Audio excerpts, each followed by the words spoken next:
All right, everyone. Welcome. May is Mental Health Month, and we always join together with our wonderful peer advocates and do a Speak Our Mind event. And this year, we're very blessed to have Julie with us. And I'd just like for you to introduce yourself, Julie. My name is Julie, and I have bipolar, schizoaffective disorder, and PTSD. Thank you. I have a question for you. Okay. You guys came up with our theme this year for Mental Health Month, which is mental health is health. Can you explain that a little bit? Why you guys came up with that theme, which I love, by the way? Just to kind of normalize mental health. I don't think mental health is normalized. I think when you see anybody on the street and, whether they're inebriated or not, people think that they're mentally ill. And I think we need to give a voice to that. Right. Right. In terms of like if somebody has diabetes, we don't go like, oh my gosh, they have diabetes. Yeah. Or someone has cancer, oh, they have cancer. Look at that cancer person on the street. No, it's like it needs to all be the same. It needs to all be equal, right? Right. Because every illness can impact your life and they should all be treated the same. So thank you guys for coming up with our theme, which I love. I like it too. So my question, Julie, is when did you first notice that you started having symptoms? When I was 9 years old. Okay. Can you give us a little background? Yeah, it's just I would have angry bursts. I just burst out into anger and take it out on my siblings. And one time I bit one of my younger siblings so hard that I bit to the bone because I bit him so hard. And so that's just kind of when my parents knew, because all my siblings are adopted. And so that's when my parents kind of knew that there was something going on. And they took me to Oakland's Children's Hospital, where they were told that they should go ahead and just put me in the care of the state because there's no cure for me. And that they had 4 other kids, so they should just move on. Oh my gosh. And to that, my dad just stood up because I was sitting on his lap. My dad just stood up and walked away and said, I'm never going to give up on one of my children, no matter what they have. That's awesome. So what happened then? Then I just kept having, I would just have these episodes, but my mom would know that I was having them, and she would like try to get me to do different things like coloring. At that age, at 9 years old, coloring was a big thing for me. So we had this one great big closet, and she put it was called butcher paper then. She put up all this butcher paper all over the wall and just gave me crayons, markers, stencils, whatever there be. And when I was having one of those moments, I was to try to go over there and see if it would help me. If not, I would just sit. I would try to sit quietly, just with me and my mom, and see if I could just calm down. But that affected my schoolwork too, because in 4th grade, because I was a slow learner, so in 4th grade I was placed in a special ed class, and from 4th grade on to high school, I remained in the special ed classes. I gotta say, your mom and dad seem very innovative in how they provided you care and treatment and like insightful. And I love the idea that your mom put butcher paper up on the walls and just gave you crayons and said, go to it. I mean, I think a lot of parents could take a cue from that and do that with any of their kids when they're having a hard day, right? To give them another option here instead of yelling at them and say, go in the corner, be like, Yeah. here, go draw Yeah. how you're feeling, or Yeah, sit well, and. my mom was a teacher's assistant, Mhm. so that had a lot to do with it too, because she would find innovative ways. And I remember her, going to the library and just looking, for books and educating herself. I love that. Very impactful, right? Yep, it is. So you were in special ed, and what was it like for you to be in special ed? Oh, it was terrible. I hated it Mm. because and this is a terrible thing to say, but I don't know how to say it any other different way. But in my mind, I was the only normal kid. I mean, I could sit there and do my studies, with and the other kids, were acting out and stuff like that. But I know it's because of my learning level. I know that's why, I was there, but I didn't like it. And Yeah. then it just got worse when I got to high school because then the special ed classes, they were like where you had to where you when you got out of class, you were right in the mainstream, and so that gave them, a chance to make fun of you and call you names and things like that. And like in the ninth grade, because of being um, special ed, I was actually stuffed in a garbage can. Really? Yeah, Oh my gosh. Was it by boys or girls? my boys. Mm.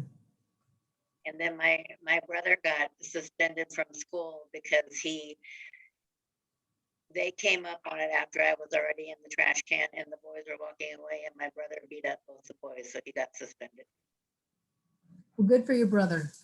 Yeah, That makes me so angry that you had to it does. experience.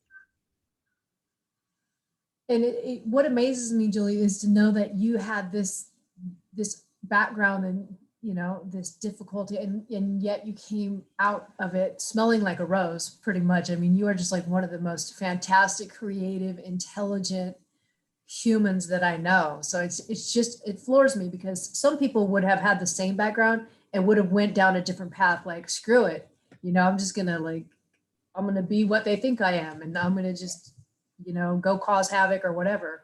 But how were you able to turn that around into your favor? I mean, how were you able to at that point say, you know what, I am not what you think I am, and I'm going to do something. That's basically it. Because when we got home, obviously we were escorted by the police because of my brother beating people up. And my mom, she said, she's like, "Well, you guys are going to be in trouble, but not because of what you did. You protected your sister, and that was ingrained in both of my brothers. You protect your sisters." That's right. And um, but my mom just, I mean, she didn't get mad that it happened, which I really loved. She didn't get mad. We just sat down, and had a discussion about it.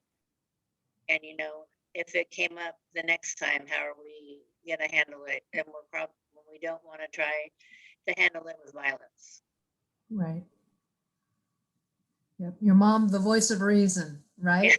that was her job. She was always the voice of reason.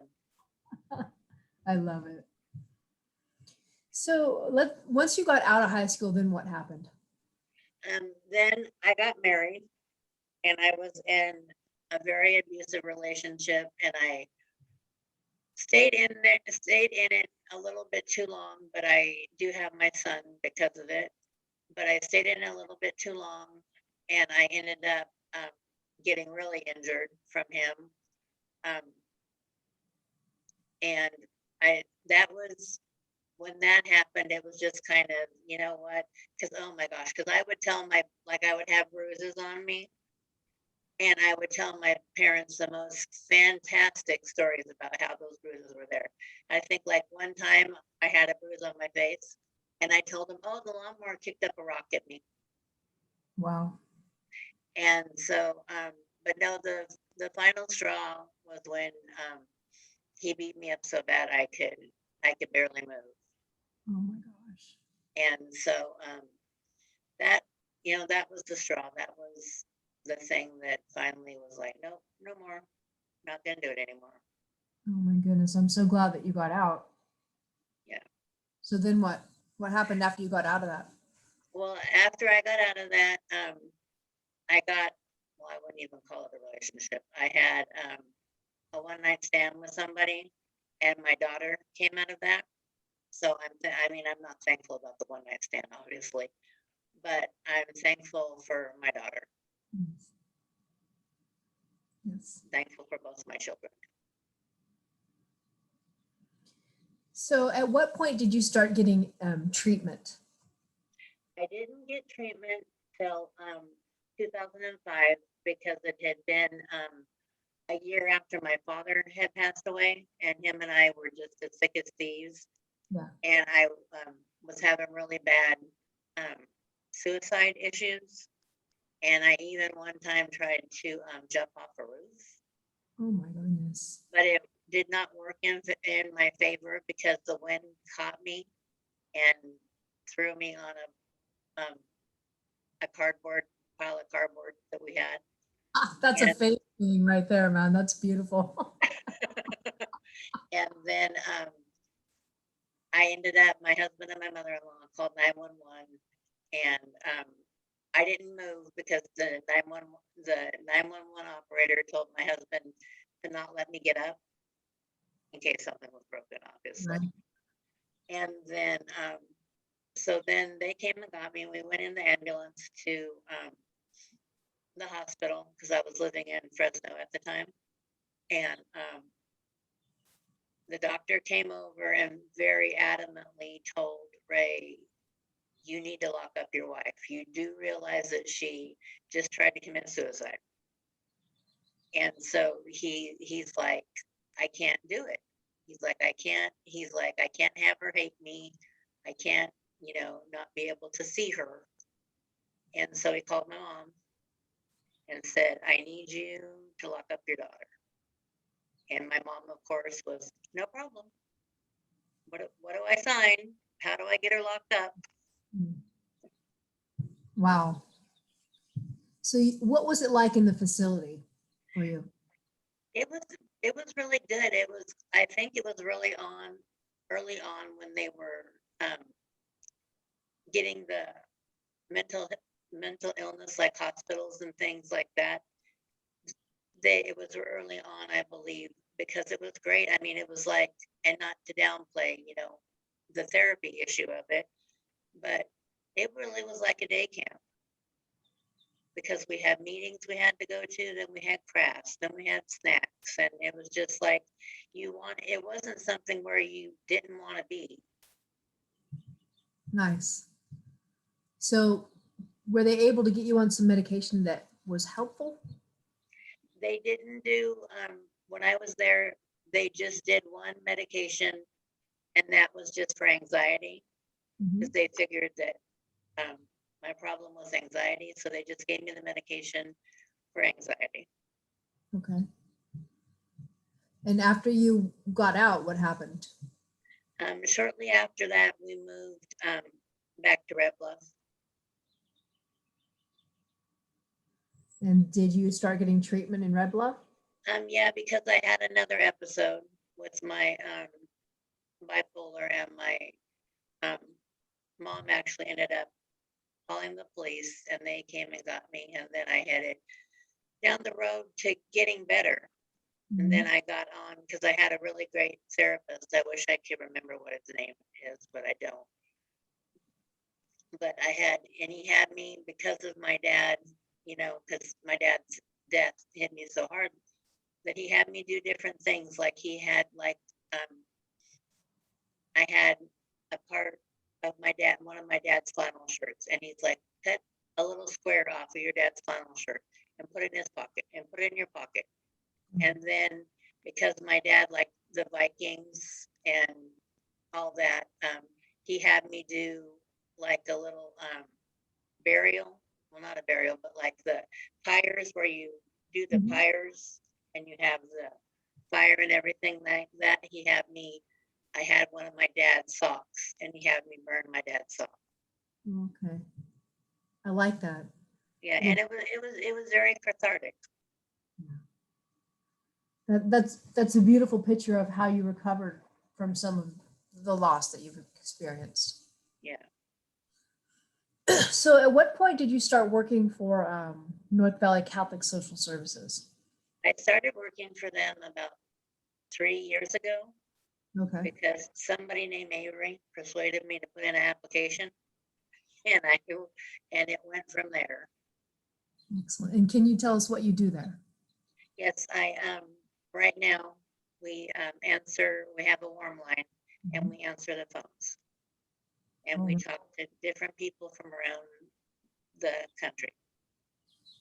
and what are the warm line hours? They are 9:30 or 11, not 9:30, I got it backwards, 11:30 AM to 9:30 PM, 7 days a week. Okay. And this isn't probably your number. What's the number for your warm line? I have no idea. That's Ron's okay. looking to see if he has it. Wendy can share it with us. No worries. Okay, Okay, so I just have a closing question, Julie. What is your advice for people who are starting to experience symptoms?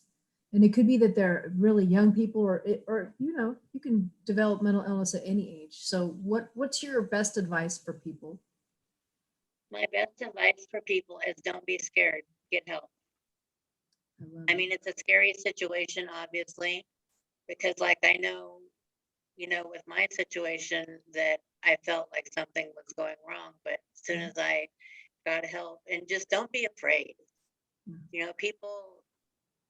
People aren't, I think this day and age, people look at mental illness differently. I mean, the providers look at mental illness differently. So you're not going to be, shamed or any of that.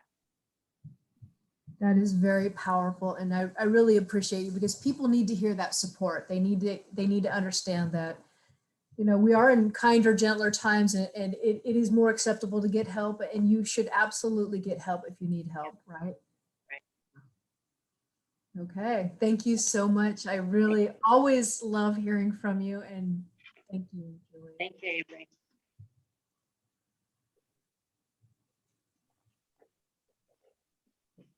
Next up, Next change of scenery. yes. Put Wendy on the white wall. Okay, so this is a treat. I'm not certain that I've ever even heard your story, Wendy. So No, I don't think you have. please do introduce yourself. I'm Wendy. I work for Northern Valley Catholic Social Services, And and I suffer from bipolar. okay, very good. And I like to start out with a theme question. Okay, so everybody from North Valley, from your group, came up with mental health is health. And I want to ask you, what does that mean to you? Because I absolutely love that theme. It means that mental health is very important, like physical health. And yeah, so we need to get the help that we need and deserve. Awesome. Thank you. Okay, share with us your story. Like when did everything start for you? I was 20 years old when I had my first breakdown. Okay. And they just diagnosed me as depressive. That's all. And it wasn't until I was 29 that I was diagnosed with bipolar. I was married and had 4 children, and it was rough. The first time I went into a mental health facility, I was there for a month, and yeah, it was a long time. What was And, it like for you when you were in there? It was good. It was very good. At first, of course, it was scary. You don't know what to expect, but it turned out to be just really a good experience overall. They had groups and everything was just, even the nurses that were the meanest were the best. The ones that wanted you to get out of bed, and yeah, they ended up being the best. So, yeah. And then what happened when you got out? When I got out, my family didn't understand. One of my daughters was like, just get over it. And my other daughter was more of the taking care of me, so they were totally different in that aspect. And my husband, of course, was like, he didn't believe it. It took a long time for him to come around. And by that time it was done. We got a divorce because he couldn't handle it. So tell us about how you got to where you're at now. How did you recover? How did you start that road, that process? It's taken years, but you know, getting here has just been a blessing. Today I can look at it and say it's been a blessing. Not everybody obviously can do this, but I think most people can if they would just try. I'm grateful. I'm grateful to people in the mental health field. And I got to work 4 years ago for NBCSS, and it's been great. Talking to people that need us, you know, being able to be there for them is just awesome. So what do you consider were the most important aspects of your recovery? What do you think got you so far? Well, I think finally they got me on the right meds, and that takes years. It can take years. And being patient is not easy, especially for me. But they finally got me on the right meds, and I'm able to cope with things today. Some days I feel like I'm a fraud. I don't know if you understand that or not, but I know I'm not. I know I'm not. Did you have any therapy or did you do anything else that was helpful for your recovery?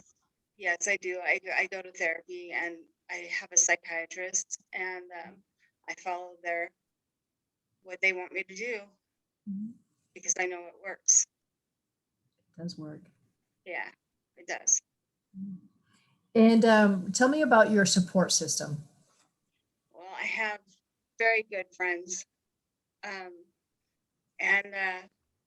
my parent, my mom, is very supportive, and yeah, it's just great. The people in my life today. I love it. Yes. I'm very proud of you, and I'm proud of Julie. Just like you guys are just, you're these wonderful pictures of hope for people who I think don't think that it can get any better, you know, because a lot of people get stuck in that and they're like, I'm never going to be able to have a job. I'm never going to be able to have any friends. And it can happen for anyone. Anybody can have any level of recovery they want, right? If they're working on it, don't you think? Yep. If you're doing what's suggested and what's in front of you, then you're going to get far. Take the help, huh? Yeah, take the help.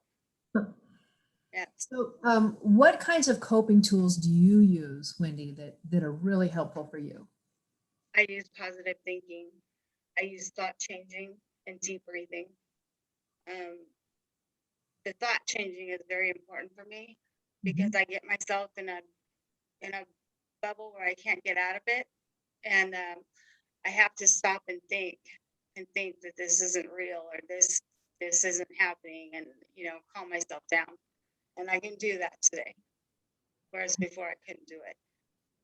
It takes a lot of practice, right? I mean, that's not It something. does take a lot of practice. No. Before I couldn't do it, but today I can. Excellent. Yeah. The powerful tool, and the deep breathing is really good too. Yeah, it is. It Cool. is. So what is one piece of advice you can give to someone who's starting to experience symptoms? And it could be a really young person or it could be somebody at any age. Please get help. It's really important for people to get help. And it's not the stigma today that it used to be. So where would someone start, do you think, to get help? Mental health services. Okay. Yeah, just calling mental health services. Or they could call the warm line. You guys would probably be able to give them some, you know, like the suicide hotline numbers and different things like that. Yeah, huh? we do. If they need them, we get them. Do you want the number? For the warm line? Yes. Yes, please. It's 855-582-5554. Okay, one more time. 855-582-5554. And who should call that number? That's a warm line. It's not a hotline, correct? And yeah, anybody can call this number. Just, if you're lonely or you have no one in your life, or you're just depressed and just need somebody to talk to, definitely call. And that's what we're here for. And you and other peers run that line, which means what does a peer mean for those people who may not even know what a peer is, a peer advocate? A peer is somebody who, you got me stumped on that one. Has lived experience, right? Like you've Yes. been there, you've done Yeah. that. Yeah. And to me, I think it'd be so much more powerful to talk to you if I was experiencing symptoms than to talk to someone who had never experienced symptoms. Yeah. That's powerful. That's like, hey man, I've been there. Talk to me. I'm here for you, right? Exactly. Yeah. What you guys do is nothing short of incredible and powerful and so needed in our community. And I just want to thank you for that, because we need that. We need more of that, So thank you. Yeah. Do you have anything in closing that you'd like to share? I'm here today with the help of friends that I have, that the friends I do have are in, the mental health. They are part of mental health, and I love them. And so it's good to have people in your corner. Absolutely. Yeah. Yes. Thank you so much. You're welcome. Wendy, Julie, you guys are wonderful. I'm just like so proud of you girls. I'm just so happy that you're doing what you're doing and helping people in the way that you are. And just, keep on keeping on, keep on doing it, because you guys are saving lives and making differences. And I just so appreciate you. We So- appreciate you too. Okay. Bye. Bye.